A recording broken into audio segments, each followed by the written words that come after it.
Perplexos e indignados. Quanto maior o número de denúncias, maior o medo dos pais. Nossa conversa franca de hoje é sobre pedofilia. E para conversar conosco no estúdio, o promotor de justiça Antônio Augusto Ramos de Moraes, a comunicóloga Silvana Maldaner e a psicóloga Camila Kostuski.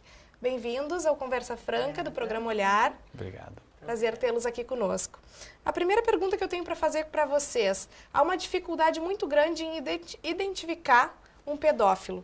Quais são os sinais que a gente deve observar para que a gente possa identificar um possível pedófilo?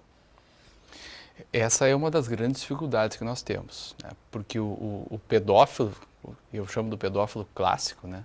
Normalmente é aquela pessoa que se aproxima e a aparência dela é que é uma pessoa com a melhor das intenções, né? É uma pessoa carinhosa, é uma pessoa solícita, é uma pessoa gentil, é uma pessoa que tu olha e tu não consegue identificar que por trás daquela aproximação tão afetuosa assim possa existir uma intenção libidinosa por trás de tudo aquilo ali. Então é uma das grandes dificuldades que nós temos e a prova disso é a própria dificuldade que existe para que nós possamos acessar essas informações e até porque, abrindo um pouco o parênteses, isso muitas vezes acontece, ou na grande maioria das vezes acontece no âmbito da própria família. Pessoas próximas. São pessoas bem próximas de convívio dessa criança ou desse adolescente, né? Que tem esses traços, são muito carinhosos com ela, dão às vezes presentes, né? Para fazerem com que ela não conte alguma coisa, né? Tem uma relação de troca ali, né? E na criança, quais são os sinais que a gente deve ficar atento? Poxa, algo não está normal ali. Geralmente, se a criança é bastante próxima, digamos, da família, ver isso, né? Às vezes ela começa a se afastar. Se tem irmãos ou outras crianças ou da mesma faixa etária que ela, né? De ver isso. Geralmente também ela começa a querer ter relacionamentos com essa pessoa, relações, sair com ela, ir a algum lugar, com uma pessoa, sempre com aquela pessoa, né?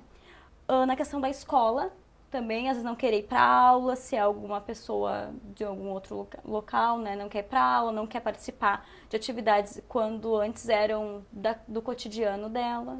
Né. Agora, Silvana, você é mãe de 2 meninas. Você já instruiu elas na prevenção da pedofilia? A gente não usa essa palavra pedofilia porque elas não vão entender e é muito bruto eu ter que contar todo esse cenário para elas na idade pequena que elas estão. Mas eu acho que os pais devem orientar e ter muita conversa com os filhos, no sentido de ter um cuidado com o seu próprio corpo, ter um cuidado com as suas coisas.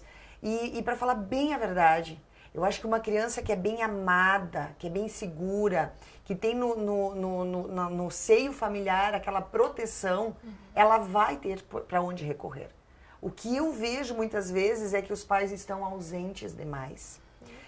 São delegados a terceiros, né? Então, babás, serviços terceirizados e pessoas, vizinhos, ou pessoas que tu precisa, né? Que te ajude e tu não tem o total domínio do que está acontecendo.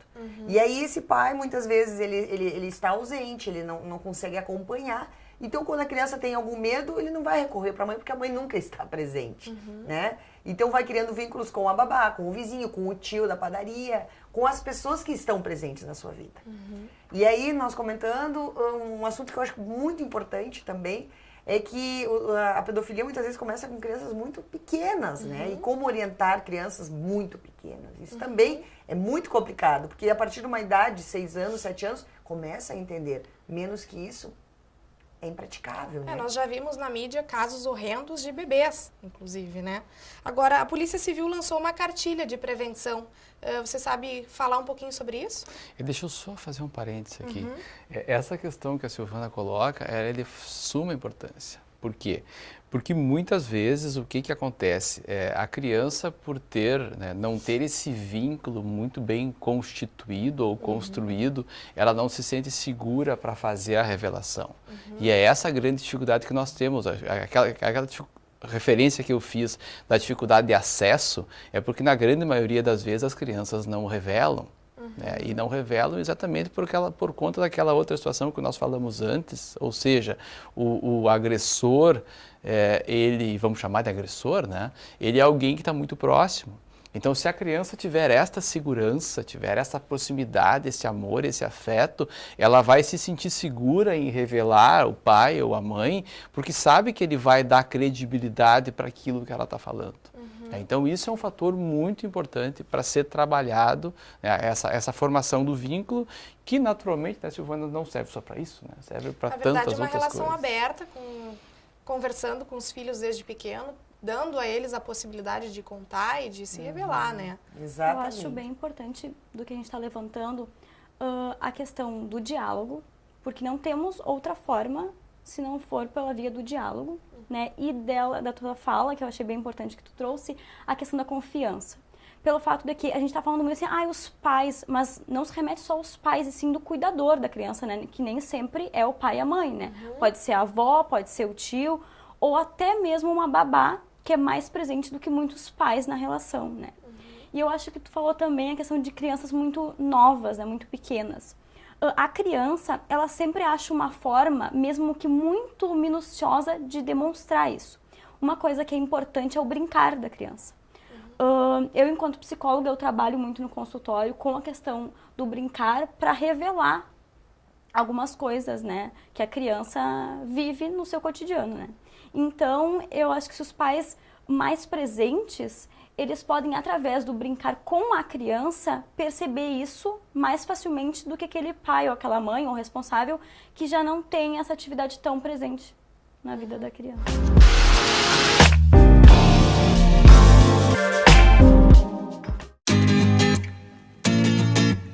O seu momento especial necessita ser perfeito em todos os mínimos detalhes. Na sua festa de 15, no evento corporativo, no seu casamento ou na sua formatura. Não importa, tem que ser incrível e de maneira única. A Bela Festa celebra com você suas conquistas, o amor e a vida. Ligue 3028 9400 ou acesse a fanpage Bela Festa Decorações.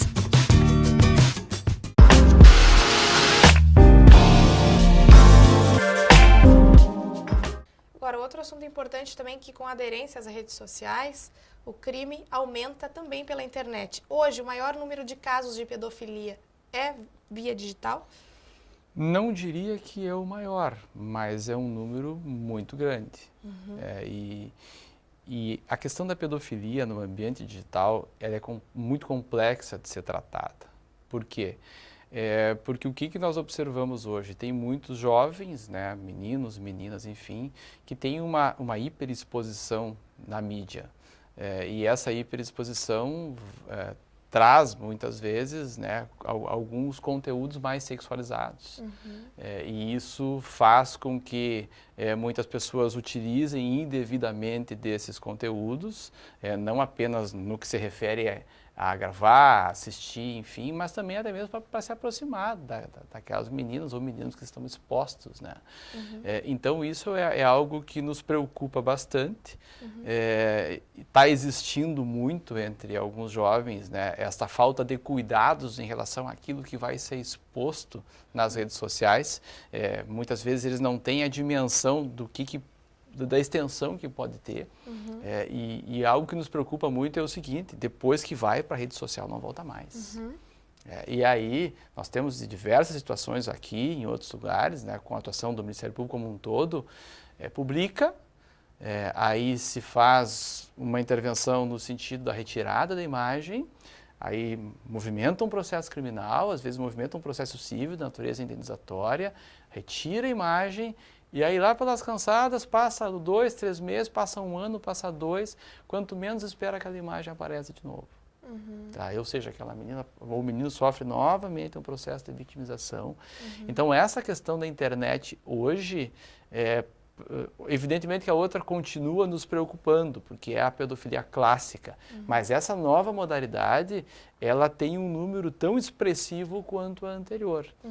E ainda que muitas vezes não possa trazer aquele dano físico e psicológico imediato, essa exposição a longo prazo ela é muito danosa também. Uma coisa que eu acho importante a gente comentar é que os relacionamentos mudaram muito. Então, hoje é muito normal ter amigos virtuais, né? Eu converso com fulano, eu me identifico com fulano. E muitas vezes aquele agente que está do outro lado do computador não é uma pessoa da sua idade, não tem 10 anos de idade. Não é nem o fulano. Não é nem o fulano, Ele é um Beltrano. é um nome Beltrano. criado, né? Para conversar, para trocar ideia, para fazer de conta que está entendendo aquele dilema da adolescência, né? Então, isso é uma preocupação que hoje os relacionamentos estão muito impessoais, né? A internet está possibilitando tu conversar com muitas pessoas, é interessante, mas eu acho que enquanto mãe, eu me preocupo muito. Eu vejo mães entregando tablet e celular para crianças de 6 anos. Na minha visão, elas não têm maturidade para administrar isso, né? A minha filha, nesses dias, foi procurar na internet, comigo, moranguinho para desenhar. E apareceu um monte de mulher moranguinho, né? Aquelas mulheres seminuas. Mãe, o que é isso? Ele dizia mulher moranguinho, mulher melancia, mulher... Não é Mulher isso. fruta. E o que é isso, mãe? Mulher pelada aqui. Bah, vamos tirar já. Então, a criança, eu não posso ficar 20... Então, não se dê esse tipo de material sem estar presente e monitorando e tal. É muito perigoso. E um outro viés que eu acho bem importante, que as mães e os pais, muitas vezes, na correria do dia a dia, do trabalho, nas diversas atividades, é muito prático dar um tablet para uma criança, sentar no restaurante, ela não incomoda. Entendeu? Aí eu posso conversar com vocês, tomar minha cervejinha com os meus amigos e a criança não incomoda, ela tá aqui, né? Ela tá aqui. Só que ela tá entrando em sites, ela tá entrando em bate-papos que não são adequados à idade dela. E isso é muito perigoso. E é um comodismo de muitos pais, né? Ensinar a ter comportamento na rua, ensinar... tá na TV. Então, isso é um outro comportamento que eu acho que, assim, muitas vezes a culpa é dos pais também, de não estarem mais presentes, de não cuidarem mais, né? Porque até a formação da personalidade, que a psicóloga vai falar, mas é importante esse cuidado. O que é adequado, o que não é adequado. As suas filhas têm acesso às redes sociais? Não, nenhuma delas tem Facebook. E comentando anteriormente, assim, eu vejo que muitos pais expõem foto dos filhos como se fosse o bilhete premiado. É legal, a gente tem orgulho dos filhos que tem, mas até que ponto isso vai ser perigoso, porque elas estão crescendo, vamos fazer uma selfie, né? Elas crescem já vendo que é necessário a exposição. Daqui a pouco eu tô mostrando o peito, daqui a pouco eu tô mostrando meu... E aí, aonde vai o limite? É muito tênue esse limite. Ainda mais para uma criança em formação, que já nasceu numa área digital. É interessante que a gente cai num dilema, né? Entre a questão de orientar, né? De ver onde é que a criança está acessando, que site que ela está, e também da questão da privacidade, né? Porque aí tu não sabe até onde tu é invasivo, porque aí o adolescente ele já não quer, mãe, sai daqui, eu não quero mais que tu fique vendo, não vou ficar conversando com meu amigo contigo aqui. Essas coisas. E aí acaba que muitos pais são muito invasivos e acabam perdendo a confiança. Claro que o adolescente, na minha visão, eu acho que aqui o promotor tem filhos também, vai poder falar, mas o adolescente, ele já entende o que é o seu corpo, o que é uma invasão, quem é conhecido, ele tem já um discernimento. O adolescente, ele tem um outro dilema, que daí já é a própria sexualidade dele, né? A própria sexualidade do adolescente. Diferente de um menor que não entende aquilo.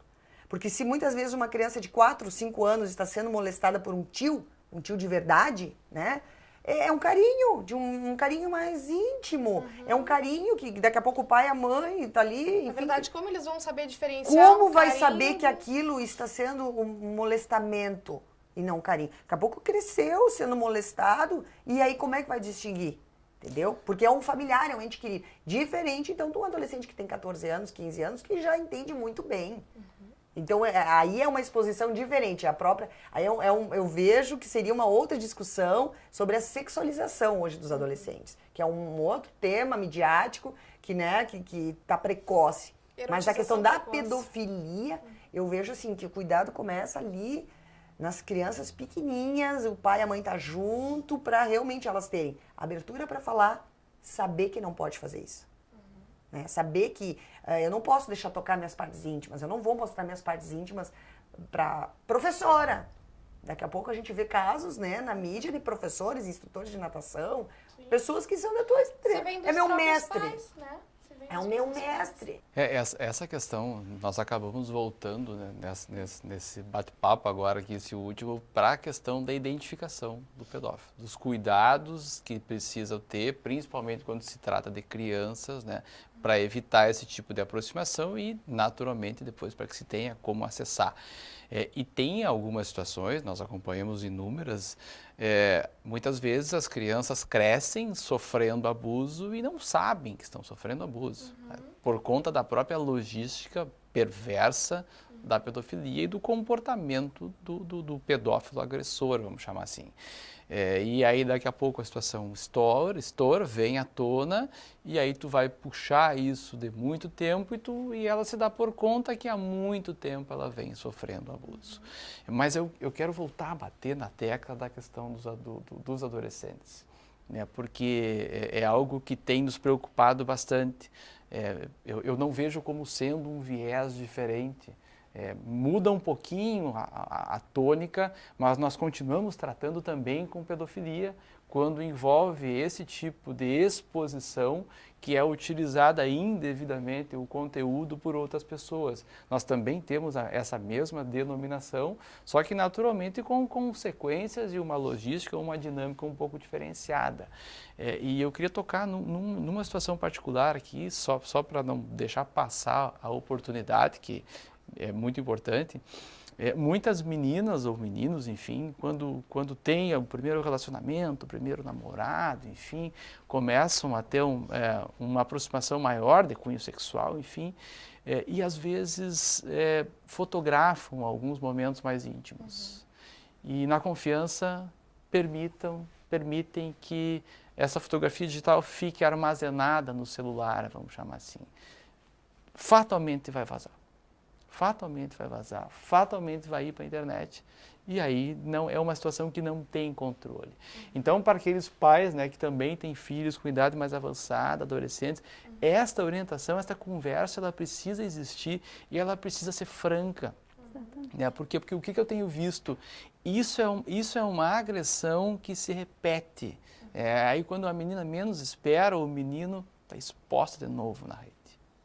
Tá? Isso também é uma violação, também é uma agressão de conteúdo sexual. E, aliás, quem traz consigo armazenado, traz nos seus instrumentos eletrônicos, enfim, celular, tablet, seja o que for, as imagens, praticam crime. E muitas das pessoas não sabem disso. E a nossa conversa franca de hoje é sobre pedofilia. Nós vamos para um rápido intervalo comercial e voltamos já. Fique de olho.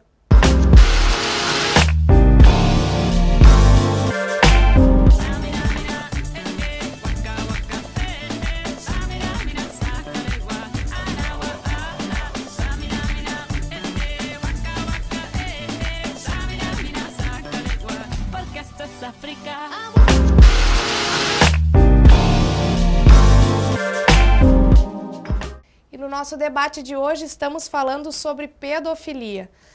Promotor, nós estávamos comentando sobre adolescentes. Quando um jovem de 16 ou 17 anos pratica um abuso sexual, ele é menor e ele também é considerado um pedófilo? Sim, ele também é considerado um pedófilo. E o que nós observamos, né? Existe uma diferença etária, né, que precisa ser definida para caracterizar a pedofilia. Nesses casos, por exemplo, são adolescentes que abusam de crianças. Aí crianças de 4, de 5, de 3, de 2, já tivemos casos de crianças muito pequenas, né?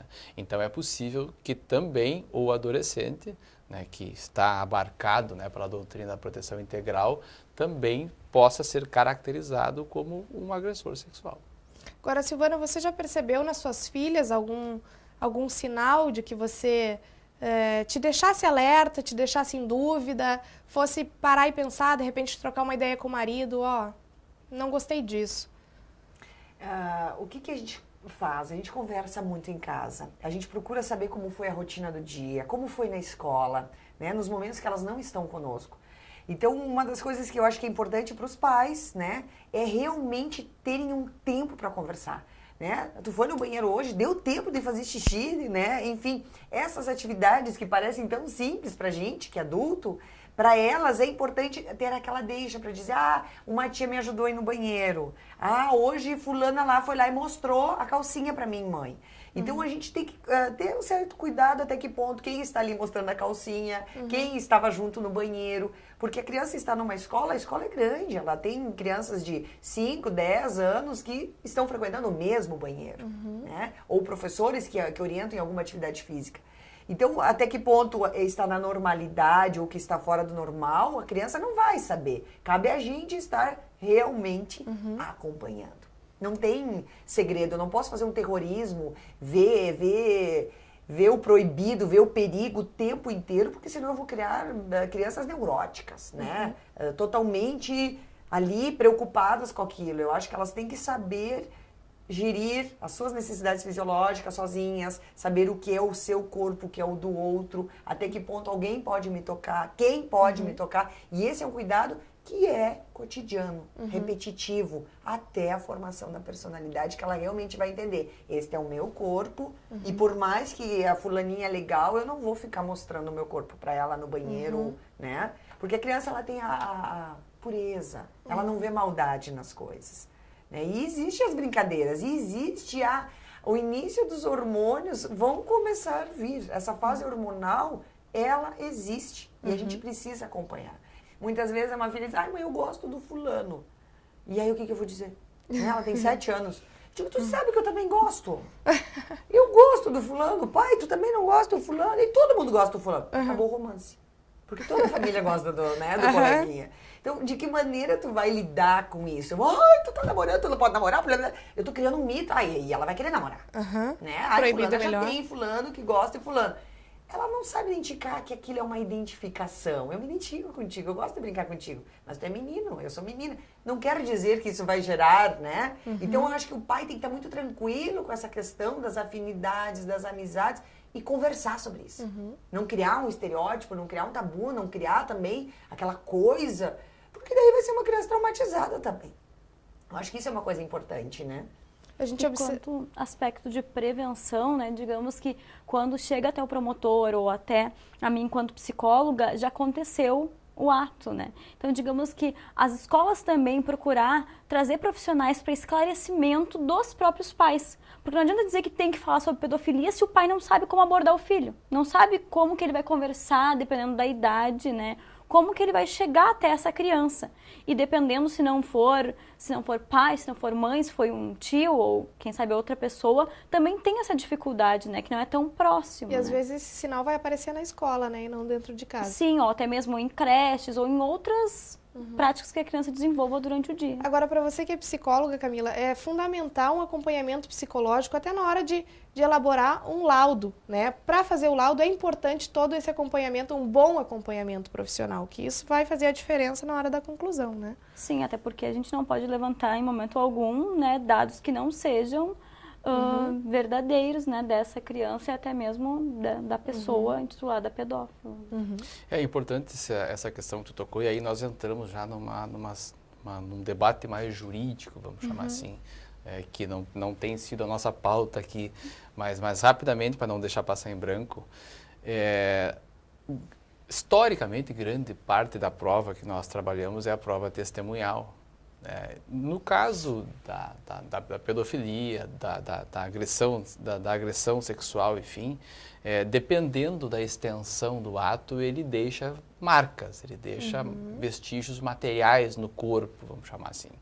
Mas isso não acontece com muita frequência.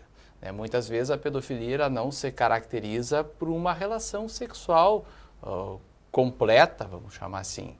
Uma relação sexual clássica, muitas vezes ela é praticada de outras formas. Existem várias maneiras para que isso se caracterize. E daí, quando tu não tem esse vestígio material, o que tu usa para trabalhar no teu convencimento, né, no caso do processo, para buscar uma responsabilização desse agressor, normalmente historicamente, a prova testemunhal. E como isso acontece às escondidas, vamos colocar entre aspas, né, longe da presença de outras pessoas, então tu trabalha com o dado da criança. E a criança, muitas vezes, ela traz uma informação de uma maneira, às vezes a percepção dela muda um pouco, ela traz a informação de outra.